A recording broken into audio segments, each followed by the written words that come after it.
¿Qué tal? Buenas tardes, gracias por acompañarnos en Costa Rica Noticias, edición al mediodía. Soy José David Pérez. Es un placer que usted se informe junto a nosotros del acontecer nacional e internacional más importante en Costa Rica Noticias. Vamos de inmediato con nuestros titulares.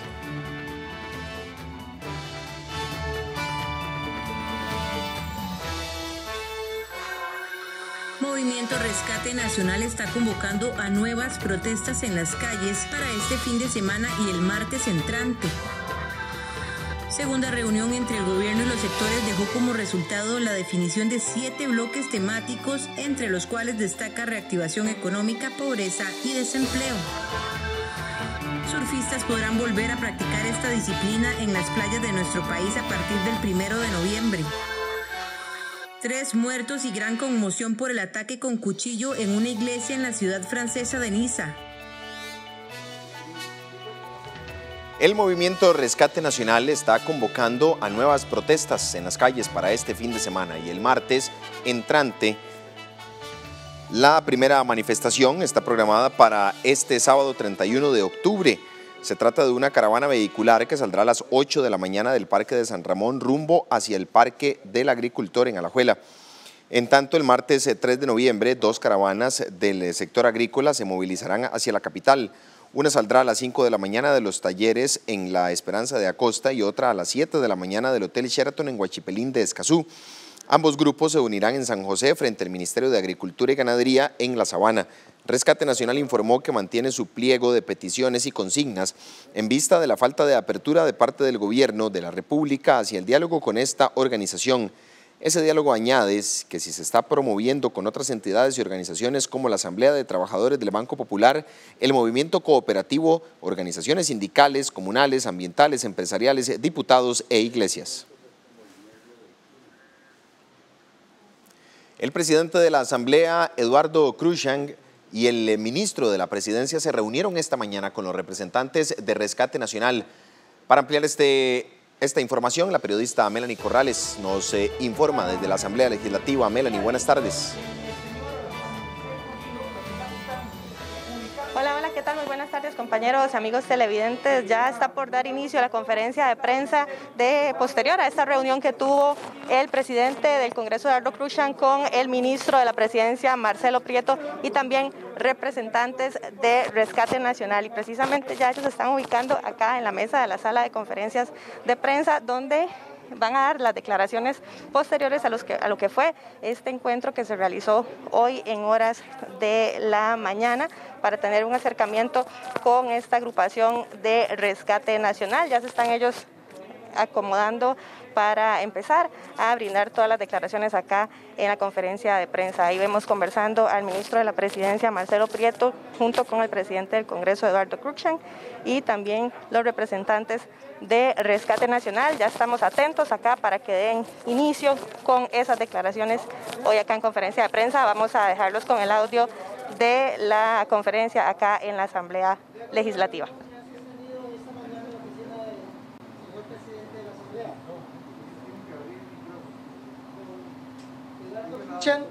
Presidente.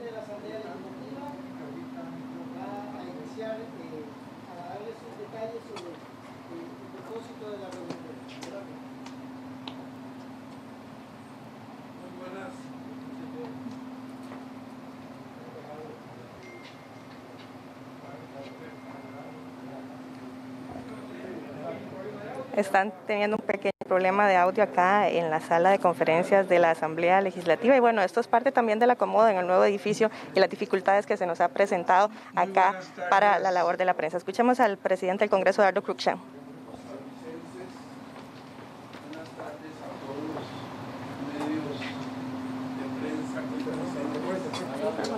medios de prensa. Siguen los problemas de audio. Vamos a esperar a que se resuelvan acá para poder escuchar al presidente de la Asamblea Legislativa.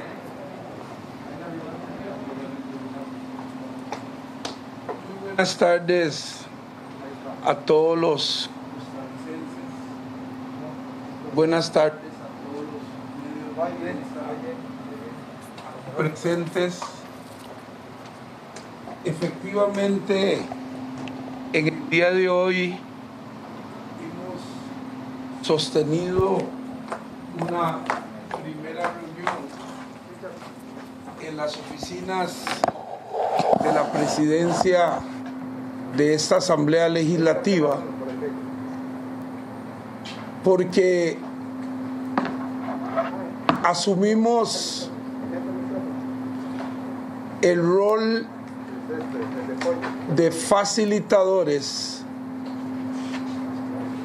tendiendo los puentes que sean necesarios para propiciar un encuentro entre el Grupo de Rescate Nacional y el Poder Ejecutivo. Hemos podido llegar a un acuerdo para que se lleve a cabo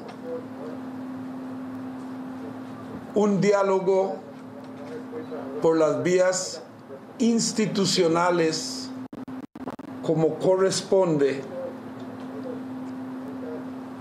entre el Poder Ejecutivo y el Grupo Rescate Nacional.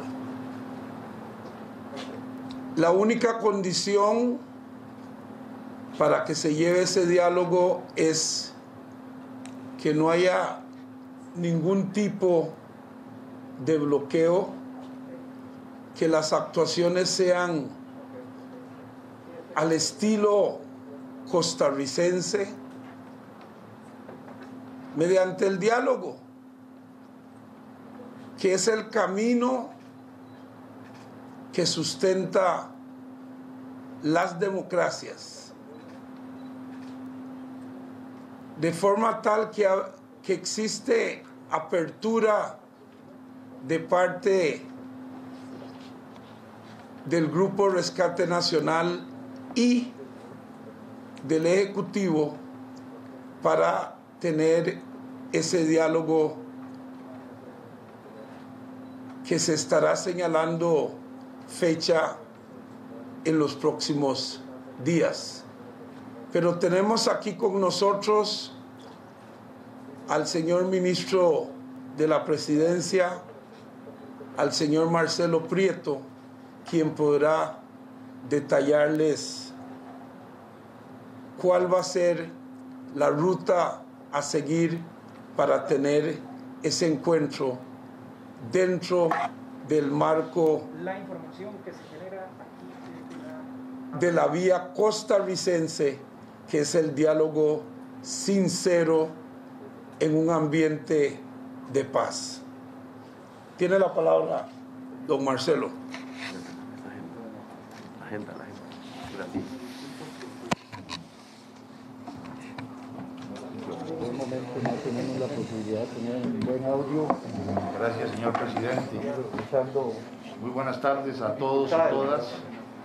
Hemos recibido una invitación muy amable del señor presidente de la Asamblea Legislativa para que yo personalmente me pudiera reunir, conversar con dirigentes del Movimiento Rescate Nacional, quienes ya habían solicitado al señor arzobispo de San José que le propusiera al gobierno de la República la posibilidad de mantener una conversación, un diálogo bilateral con ellos sobre algunos aspectos de interés nacional. Efectivamente, el señor arzobispo de San José nos dirigió una carta hace algunos días señalando que el Movimiento de Rescate Nacional ya había declarado su completa adhesión a las vías institucionales y que él solicitaba que el gobierno examinara la posibilidad de tener un encuentro con ellos para conocer sus inquietudes.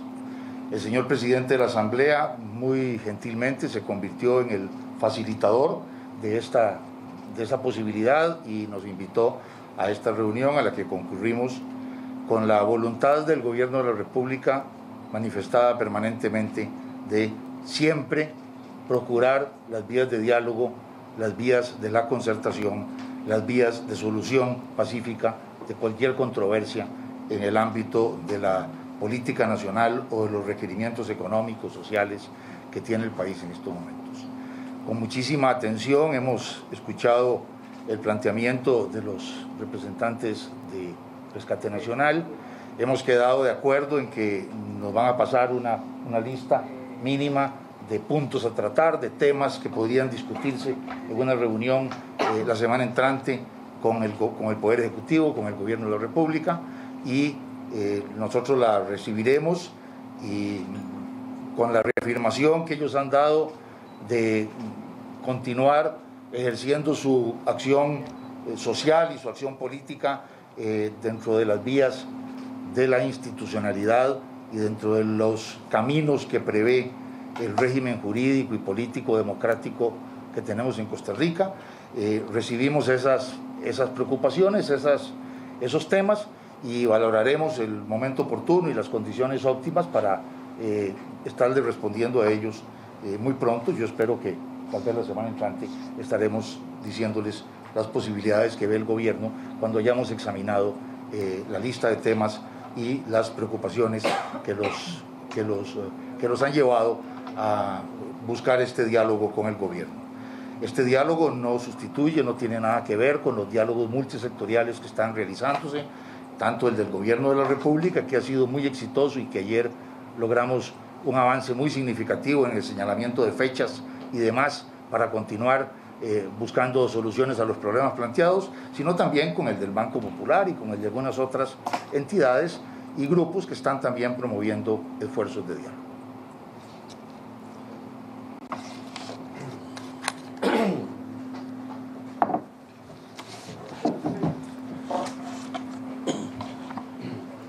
Buenas tardes, señores de la prensa, ministro de la Presidencia y presidente legislativo.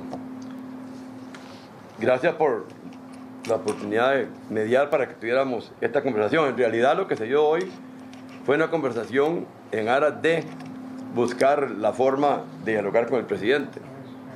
Yo quiero dejar bien claro también que si bien es cierto ha sido política del Movimiento de Rescate Nacional desde el 10 de octubre, de que la etapa de los encuentros, de los puntos de encuentro ciudadano, pues ya era superada, pero quiero decir que el Movimiento de Rescate Nacional no ha renunciado ni renunciará jamás a la legítima protesta social si hubiera que hacerlo.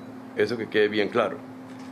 Hemos entrado en la posibilidad de un diálogo bilateral entre el Movimiento de Rescate Nacional y el Gobierno de la República, y en ese sentido nos parece muy oportuno, porque nosotros tenemos 4 meses más o menos, con o sin gente en la calle, de pedir ese diálogo. Nos parece una muy buena señal y agradecemos al presidente de la Asamblea, también a la Iglesia Católica, las mediaciones para que esto se dé. Nos estarán diciendo en los próximos días de esta semana que viene qué día podemos sentarnos a conversar. Esto nos parece que es importante porque hemos insistido 1 y 1000 veces que el Movimiento Rescate Nacional es lo que busca, es el diálogo, es la paz, es la negociación. Así es que, complacido. Bien, esto es parte de la conferencia de prensa luego de esta reunión que se dio en horas de la mañana. Por supuesto que tendremos más información con nuestra compañera Melanie Corrales en la Asamblea Legislativa y en nuestras ediciones posteriores también de Costa Rica Noticias, nuestra edición estelar a las 7 de la noche, sobre estos acuerdos y estas reuniones que se están suscitando en la Asamblea Legislativa. Continuamos con más información. La reforma aprobada a la ley de usura permitirá flexibilizar créditos pequeños a personas con bajos salarios. La reforma fue presentada por los propulsores de la ley en coordinación con las asociaciones solidaristas, cooperativistas y entidades financieras quienes alegan afectación. Con el propósito de concientizar a las autoridades y a los conductores sobre el impacto que produce el tráfico vehicular en el medio ambiente, este sábado 31 de octubre colocarán en Cartago un marco gigante para fotos con mensajes. La campaña denominada "Esta es mi calle" insta a los líderes mundiales a poner la salud, los derechos y el futuro de las personas como prioridad, explicó el presidente del Automóvil Club de Costa Rica. Actualmente, más de 1.400.000 personas mueren en el mundo en accidentes viales. La primera causa de muerte en el segmento de edades de 5 a 29 años son los accidentes de tránsito y la contaminación.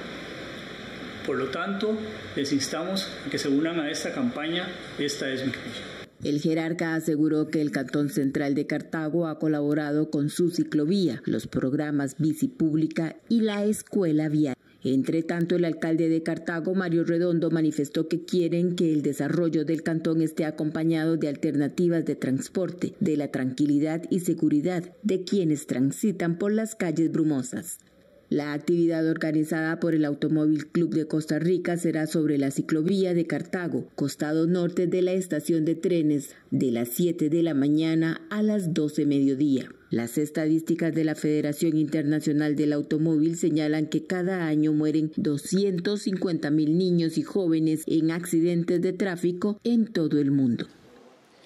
Bien, esta información correspondía precisamente a los lemas de "Esta es mi calle" y tengo derecho a usar las calles seguras respecto al tema del aire limpio y de la cantidad de contaminación por las vías seguras en nuestro país. Vamos a ir de inmediato con el repaso del tránsito, gracias a cámarasvialescr.com a las 12:16.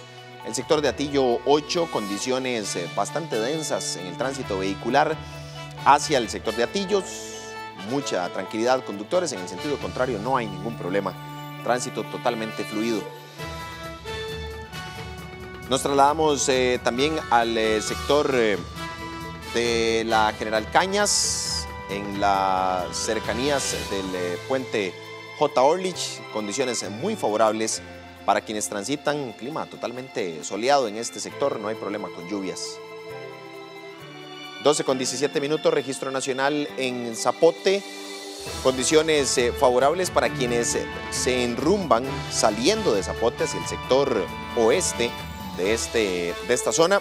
Quienes van en el sentido contrario encontrarán un poco más de congestionamiento vial, hay trabajos en carretera, así que pueden tomar rutas alternas en esta zona o bien armarse un poco más de paciencia, conductores. 12:17, Taras de Cartago, mucho congestionamiento vial ingresando a Cartago. Hay bastante presa en este sector. Para los que van saliendo hacia el sector de Ochomogo no encontrarán tanta presa, hay más fluidez del tránsito. 12:18. Hacemos una pausa y ya regresamos con más información.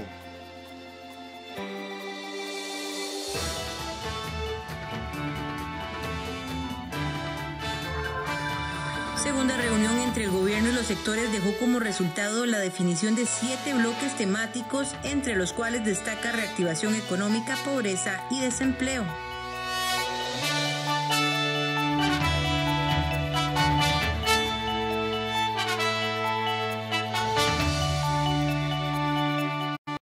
¿Cómo prevenir el abuso sexual en un 2x3? Enseñarles que sus genitales son partes privadas. Nadie tiene derecho a tocarlas. Y nadie puede obligarles a tocar los genitales de otra persona. Cosechar la confianza ayuda a prevenir el abuso sexual. Protege a tus hijos e hijas del abuso sexual. Consulta al 1147, denuncia al 911, PANI y Gobierno de la República. Desde las oficinas de la OCDE estamos apoyando a las pymes de todo el país. Desde la región Huetar Norte estamos realizando acciones conjuntas. Vamos a salir adelante. La atención desde la Unidad de Fomento y Desarrollo Empresarial para todo el país no para. Seguimos atendiendo a través de las tecnologías.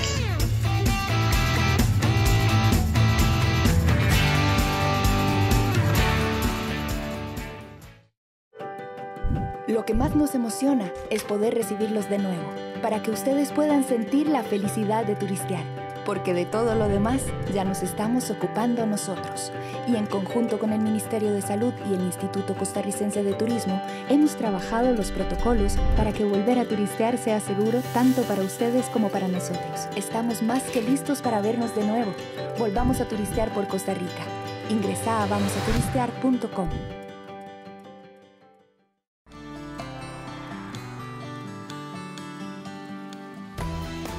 Somos los que vamos evolucionando con usted.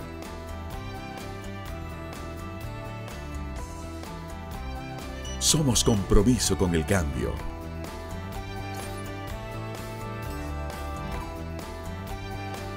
Somos soluciones digitales para conectarnos.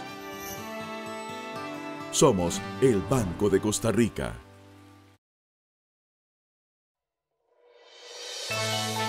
Tipo de cambio. ¿Cómo se encuentra el precio del dólar para este jueves? Se lo mostramos a continuación en Costa Rica Noticias.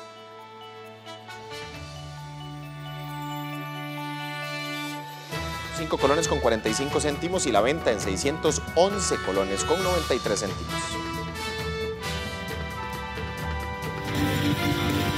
Banco Popular presentó el tipo de cambio. La segunda reunión entre el gobierno y los sectores dejó como resultado la definición de 7 bloques temáticos, entre los cuales destaca reactivación económica, pobreza o empleo. Además, acordaron realizar 9 sesiones más para la discusión de los temas de fondo. La segunda sesión de diálogo entre el gobierno y los sectores dejó como resultado la definición de una agenda temática y un posible cronograma de cuándo y cómo se realizarán los próximos encuentros de la mesa multisectorial. Entre los temas acordados en la sesión que se realizó este miércoles en el Estadio Nacional, destacan reactivación económica, empleo decente y combate a la pobreza. Presentación de propuestas fiscales de alto consenso, evasión, elusión y eficiencia de la gestión tributaria, gestión de la deuda pública, activos del Estado, eficiencia, inversión y gasto público, ingresos y exoneraciones. Así detalló los alcances Ilka Treminio, una de las facilitadoras de este proceso de diálogo. Fundamentalmente hemos tenido un conjunto de acuerdos muy positivos entre los sectores y el Gobierno de la República, en donde se han logrado establecer los principios que van a regir el proceso de diálogo.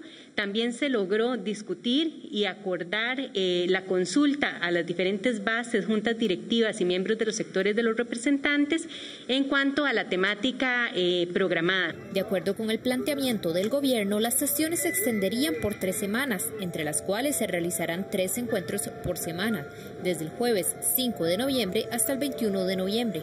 Por parte de los sectores, el presidente de la UCAEP, José Álvaro Jenkins, se refirió al resultado de este segundo encuentro en representación de los sectores.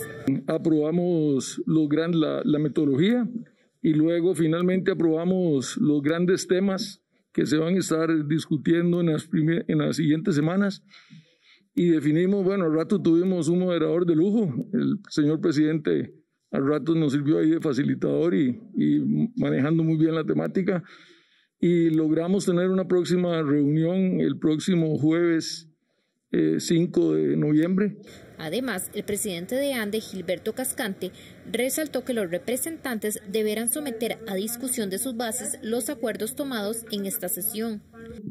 Y prácticamente podríamos establecer que queda abierto que el día viernes, sábado, domingo, podría ser que se reciban propuestas además de los otros temas y puedan ser discutidas si se establece y se toma en cuenta todo el calendario que hoy llevamos cada uno de nosotros a sus organizaciones para el análisis respectivo. Somos conscientes de la situación, estamos intentando dar una respuesta a Costa Rica y así a las organizaciones sociales, porque sabemos de la problemática social que vive nuestro país en este momento de la pandemia. A la convocatoria de este miércoles asistieron 61 organizaciones. La Asamblea de Trabajadores del Banco Popular, que agrupa a distintas organizaciones, rechazó la invitación. Las partes se reunirán de manera virtual este próximo viernes para ratificar los acuerdos. La reforma aprobada a la ley de usura permitirá flexibilizar créditos pequeños a personas con bajos salarios. La reforma fue presentada por los propulsores de la ley en coordinación con asociaciones solidaristas, cooperativistas y entidades financieras, quienes alegan afectación. Una reforma aprobada a la ley de usura el martes anterior permitirá flexibilizar el otorgamiento de créditos a las personas con salarios menores a los 200.000 colones. Esto debido a que en la ley de usura que entró en vigencia 4 meses atrás se reformaron varios incisos de la ley de promoción de la competencia y defensa efectiva del consumidor. Así lo detalló el diputado oficialista Welmer Ramos, uno de los impulsores de la ley, la importancia de esta reforma. Mire, la ley de usura en un principio lo que establecía era un límite a las tasas de interés abusivamente altas.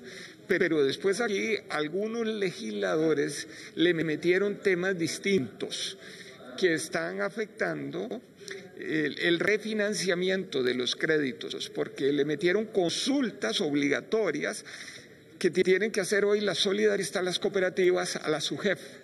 Y eso atrasa la forma en que se pueden otorgar los créditos y restringe los procesos de refinanciamiento de créditos. Entonces estamos por quitarle esas garrapatas, le hemos dicho nosotros, que le pegaron a la ley, para que la ley, que es tan importante, siga vigente, pero sin esos defectos.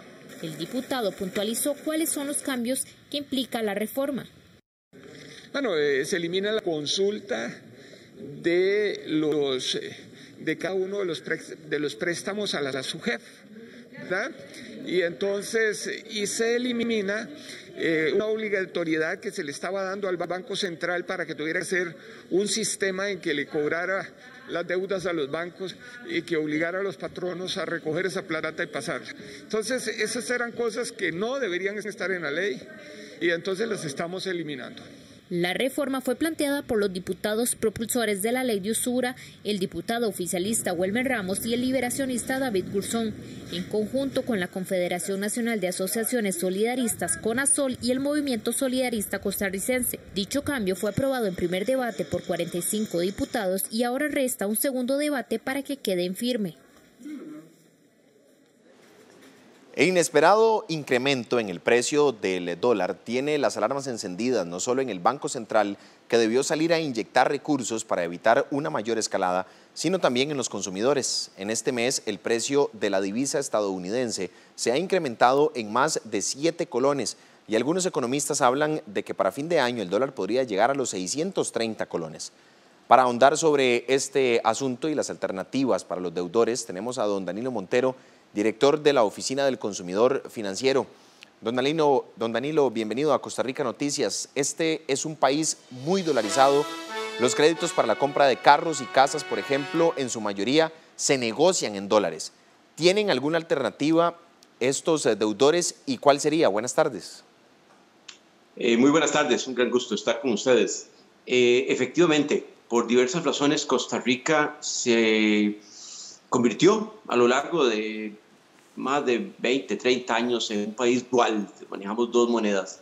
Y desafortunadamente, en el tema de educación financiera, ahí no hemos sido suficientemente efectivos en explicarle a la gente que endeudarse en dólares cuando uno no tiene ingresos en esa moneda implica un riesgo.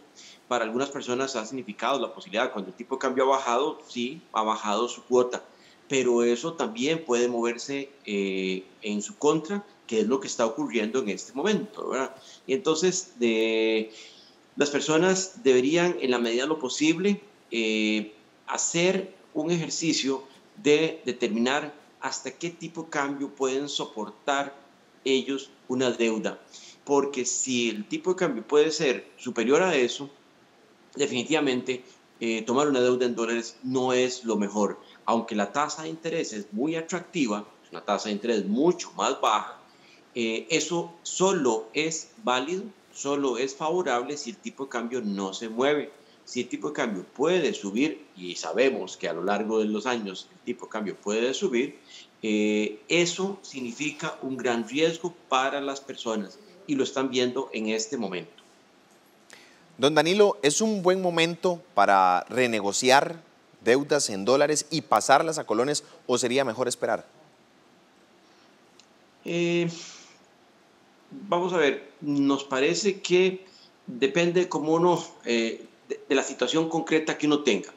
Si tengo una deuda en dólares que está muy pronto a vencer ahora en diciembre, posiblemente hacer todo el ejercicio de convertir esa deuda de dólares a colones tal vez no tenga sentido, porque podrían haber unos costos que no compensen lo que me ahorro en el tipo de cambio.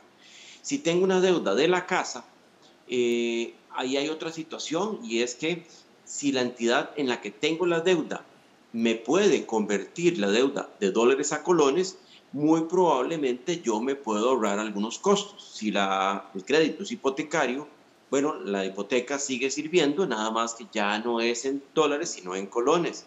Pero si yo tengo que ir a otra entidad financiera a buscar ese financiamiento en colones para pagar los dólares, podría ser que tenga que enfrentar los costos de un avalúo, costos administrativos, costos de formalización, costos legales, y entonces lo que yo me ahorre por el tipo de cambio lo voy a tener que pagar de un solo en avalúos y unos costos adicionales. De manera que entonces, además, hay un tema que considerar, y es que, y ya pasó, no es un tema teórico, es un tema que ya pasó hace un año, hace 2 años, el tipo de cambio subió. La gente salió en carrera a cambiarse de dólares a colones en la deuda, y el tipo de cambio volvió a bajar. Y entonces, de repente, no puede uno estar cambiándose cada 2 meses de una moneda a otra. Por eso insistimos que la decisión de la deuda es una decisión que tiene que ser muy bien pensada, tiene que tomarse su tiempo y no dejarse presionar incluso por un ejecutivo de un banco de que le tiene una gran promoción pero que tiene que resolver en los próximos 10 minutos. Estas son decisiones muy importantes que afectan el patrimonio familiar que se debieran tomar con calma. Este es un momento para tomárselo con calma, seguirle la pista a lo que ustedes, los medios de comunicación, están informando, preguntar en el banco qué significa si me paso de dólares a colones, a cuánto sube la tasa, cuánto sube la cuota, qué costos adicionales tengo, y hacer un poco la comparación de cuánto me ahorro versus lo que me va a agregar de costos. Hay que tomarse su tiempo para no tomar una segunda decisión incorrecta. ¿Pueden las entidades bancarias, don Danilo, obligar a las personas a endeudarse en dólares? No, obligar jamás. O sea, obligar jamás. Es una decisión muy, muy propia, muy soberana de las personas. Es igual como que no nos pueden obligar a comprar una marca de vehículo, ¿verdad? Es una decisión que cada consumidor toma, pero tiene que tomársela con calma, tiene que tomársela con mucha parsimonia, entender muy bien las condiciones del crédito. Si la tasa de interés es variable, bueno, ¿de qué depende?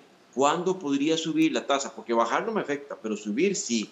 ¿Cuándo podría subir? ¿Hasta cuánto podría subir? Claro, si las entidades financieras solo tienen un sabor de crédito, no estamos obligados a tomarlo. Hay una gran cantidad de entidades financieras, y no solo bancos, hay cooperativas.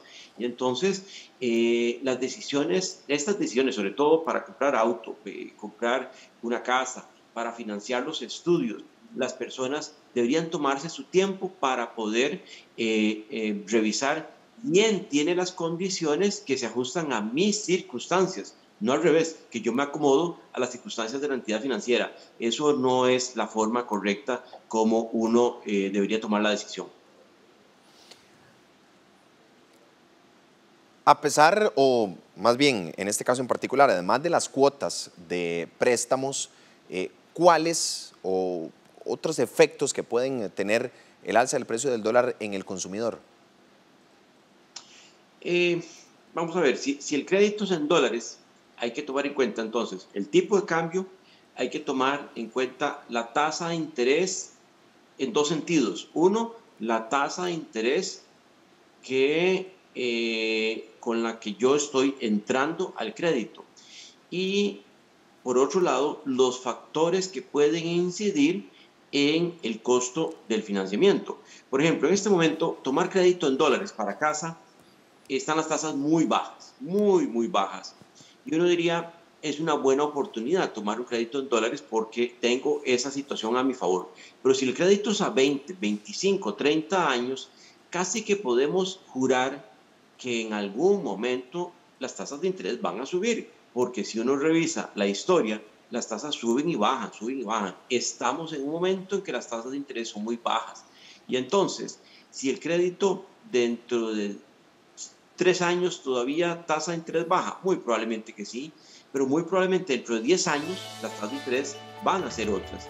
Y entonces la pregunta que uno tiene que hacerse es, ¿mis condiciones económicas me pueden cubrir el aumento de la tasa de interés o no? De manera que entonces eso tiene que tomarlo en cuenta a la hora de tomar el crédito. Muchas gracias a don Danilo Montero, director de la Oficina del Consumidor Financiero, por aclarar mucho más el panorama respecto a este tema del tipo de cambio. Buenas tardes, don Danilo, gracias. Mucho gusto, feliz día. Continuamos con más información. La Policía de Control Fiscal, en conjunto con la Fiscalía Adjunta de Delitos Económicos, realizaron un allanamiento esta mañana en 2 viviendas en la Ciudadela La Carpio y en Puriscal, así como 2 locales comerciales en el distrito Merced de San José. La razón fue por acusación por presuntos delitos de contrabando de licores, cigarros y adulteración de bebidas alcohólicas. Según las autoridades, estas acciones forman parte de las diligencias de investigación que se siguen por estos delitos contra un sujeto de apellidos Martínez Hernández. En los lugares se encontraron una gran cantidad de mercancías, entre ellas cigarrillos, licores, armas de fuego, municiones, pólvora y además 39 millones de colones en efectivo.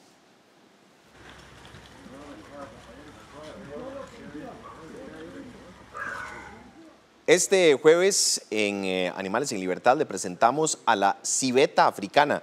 La cara de esta especie se asemeja a la de un mapache y la sustancia que segregan sus glándulas han sido utilizadas para la producción de perfumes.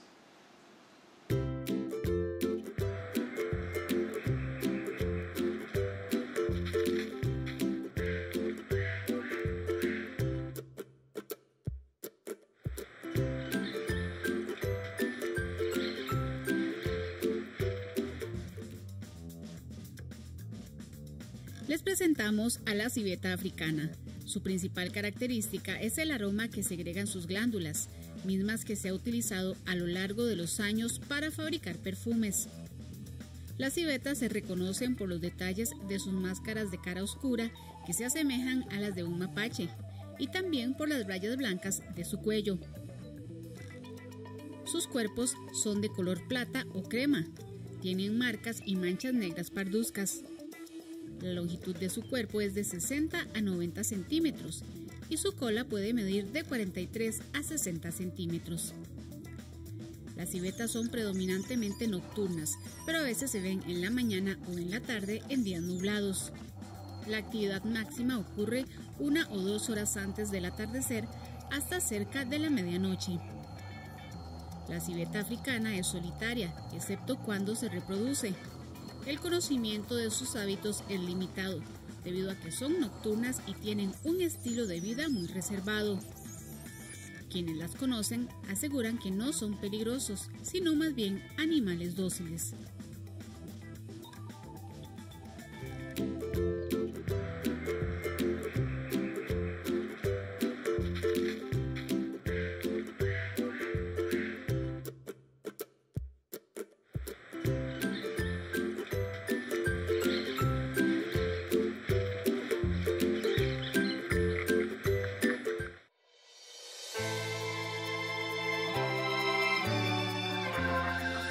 Surfistas podrán volver a practicar esta disciplina en las playas de nuestro país a partir del 1 de noviembre.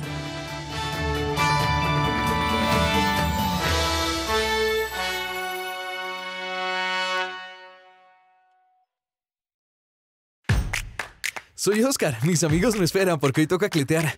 Salimos a las 6 de la mañana, vamos con todo. En ruta paramos para tomar algo, disfrutar del paisaje y tomarnos unas fotos todos juntos para subir a las redes. Pedro estaba positivo por COVID y no lo sabíamos. Oscar, sus amigos y su familia se contagiaron. Oscar, recordá que mantener la distancia física con otras personas es necesario cuando salimos a sitios públicos. Hoy más que nunca, cuídate.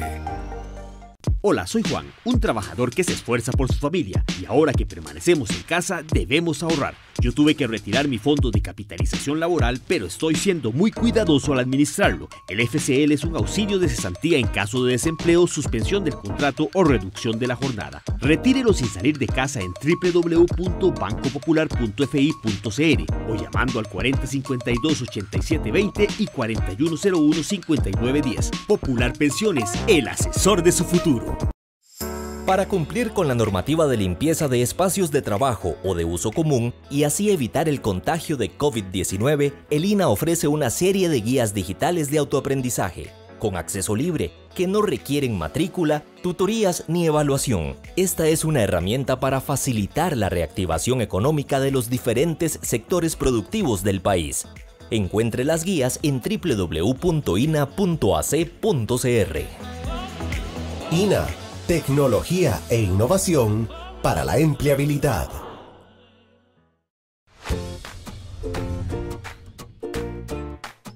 El Instituto Nacional de Vivienda y Urbanismo busca mejorar la calidad de vida de todos los costarricenses y crear soluciones en 3 grandes áreas: urbanismo, programas habitacionales y gestión de programas de financiamiento. Renovemos Costa Rica con desarrollo urbano, vivienda y financiamiento al alcance, en armonía con la naturaleza. Regresamos con más información en Costa Rica Noticias. Este jueves se votará en segundo debate el proyecto de ley que reducirá el costo del marchamo. Volvemos con Melanie Corrales, quien nos informa desde la Asamblea Legislativa. Melanie, buenas tardes.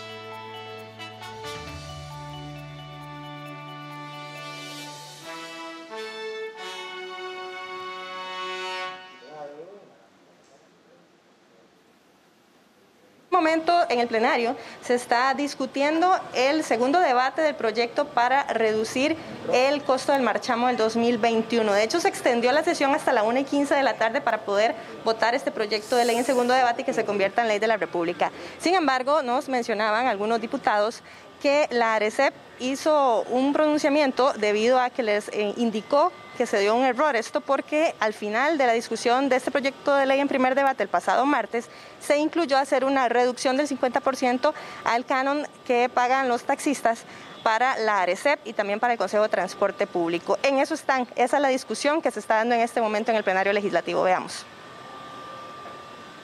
Adicionalmente metimos un rebajo del canon, que eso es muy importante, que quizás no se ha divulgado mucho. Metimos el rebajo del canon de un 40% del canon de CTP que se le cobra a los servicios de transporte público en nuestro país y una reducción del canon del 50% de ARECEP.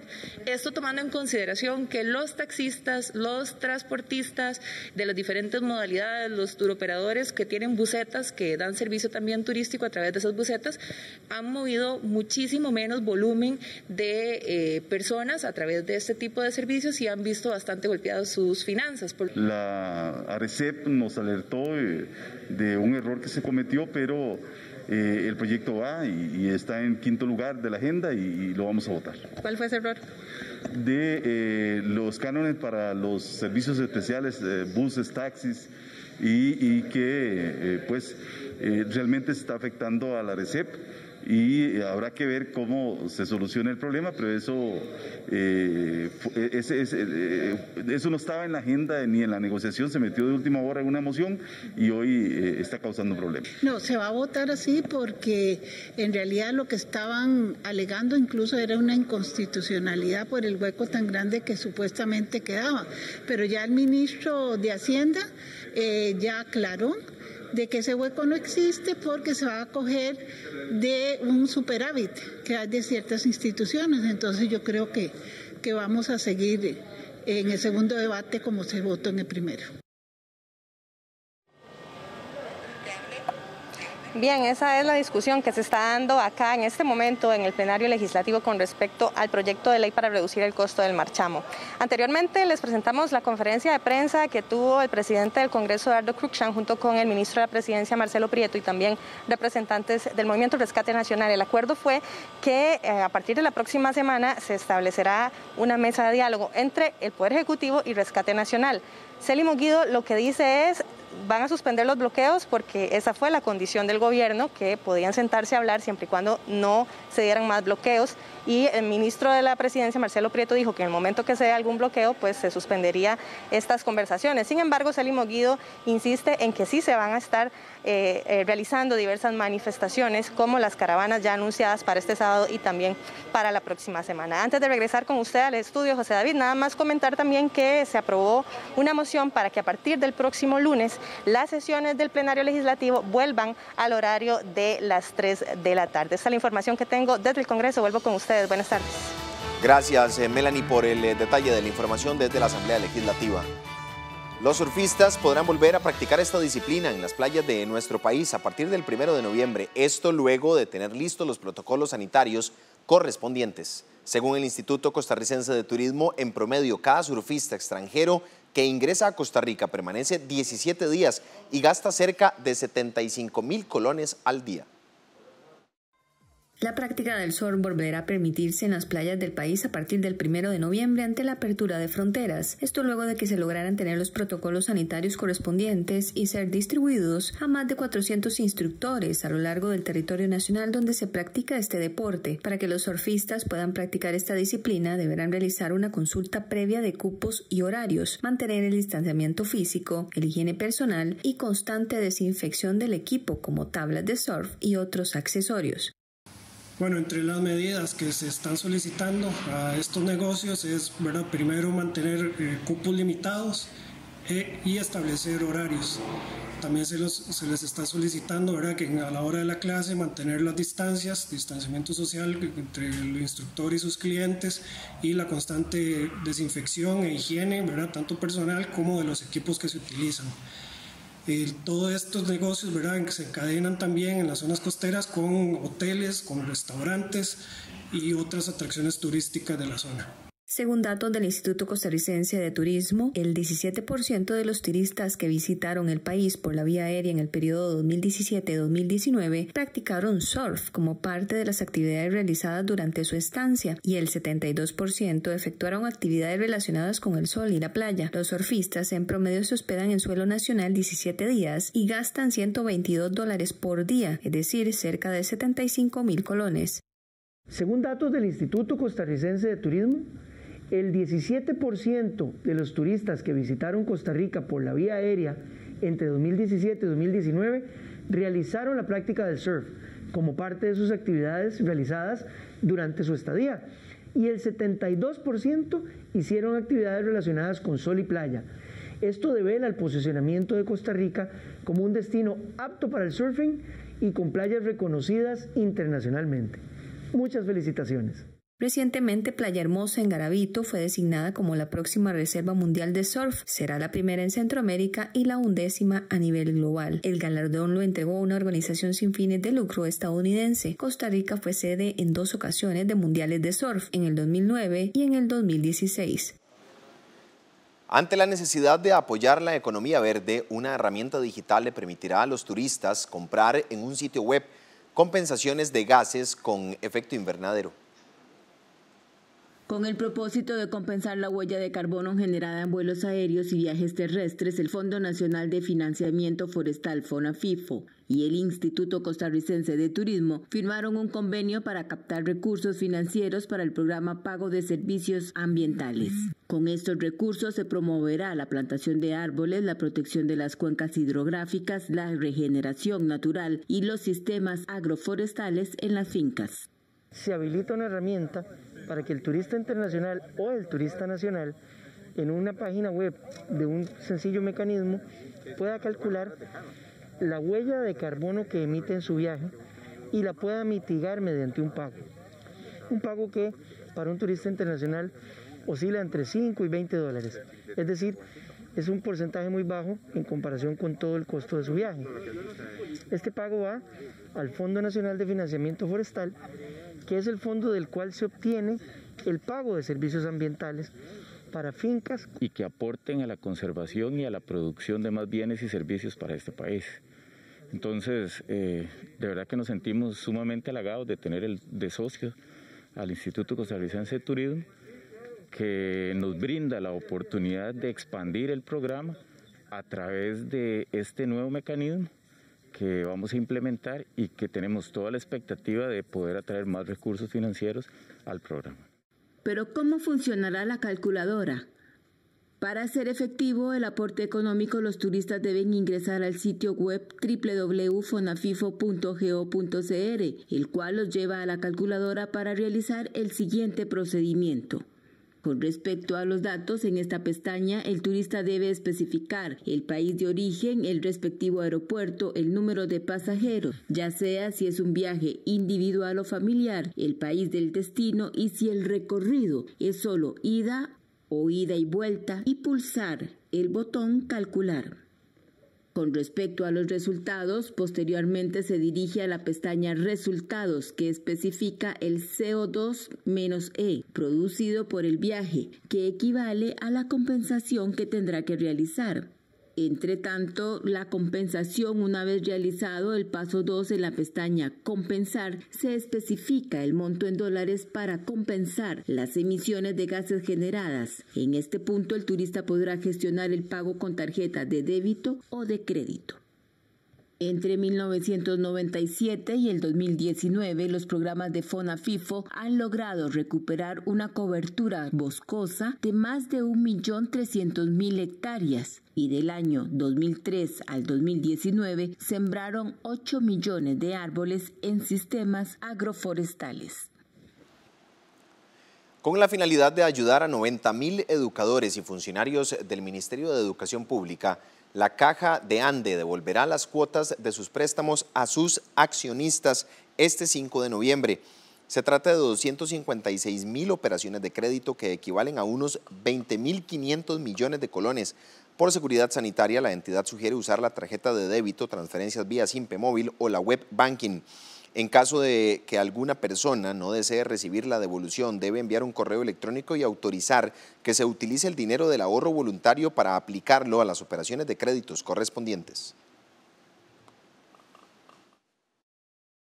Con esto llegamos a inyectarle al Magisterio Nacional una suma de 60.000 millones de colones en lo que va de estas devoluciones, lo cual también ayuda muchísimo para que esas familias pues, puedan salir adelante, pero también en cierta forma ese rescate que la Caja de Ande está haciendo con todos y cada uno de sus accionistas implica que los recursos que se van a tener por parte de ellos puede ayudar también en parte a la economía, a agilizar la economía costarricense. Hacemos una pausa en Costa Rica Noticias, ya regresamos con más información, quédese con nosotros.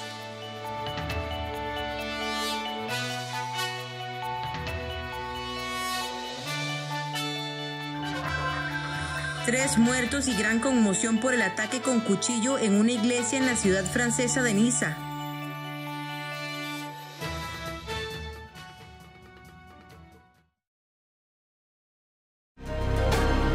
Hola, mi nombre es Freddy Rojas, soy chef de Punta Arenas.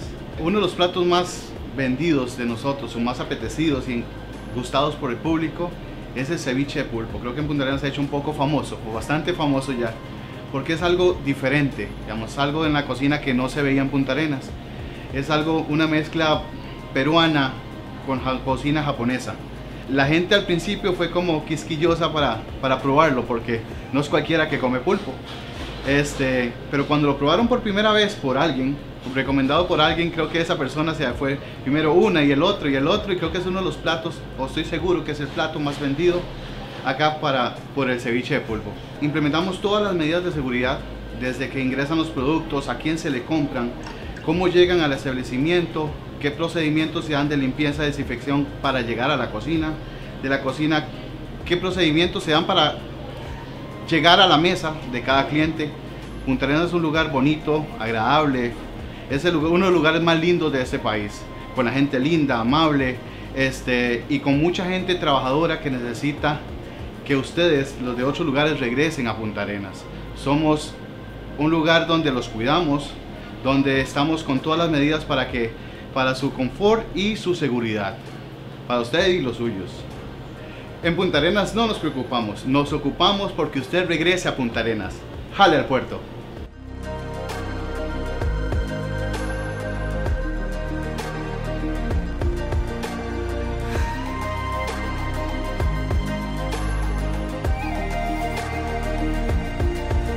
Desde donde se encuentre, usted puede comprar, remodelar o construir. El BCR multiplica sus posibilidades en vivienda. Elija el crédito con la cuota que más le convenga, hasta con un 90% de financiamiento. Solo complete el formulario en bancobcr.com o en la app BCR Móvil y haga realidad su proyecto de vivienda. Somos el Banco de Costa Rica.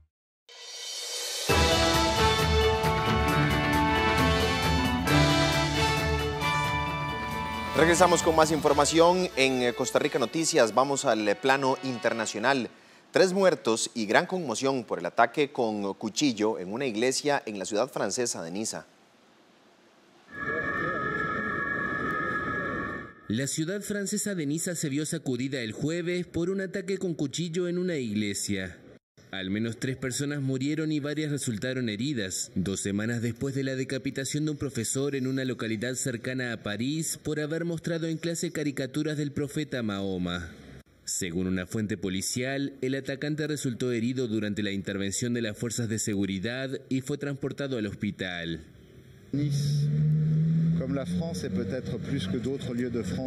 Niza, como toda Francia y quizás más que otros lugares de Francia, hoy está pagando un precio demasiado alto al ser una vez más víctima del islamofascismo.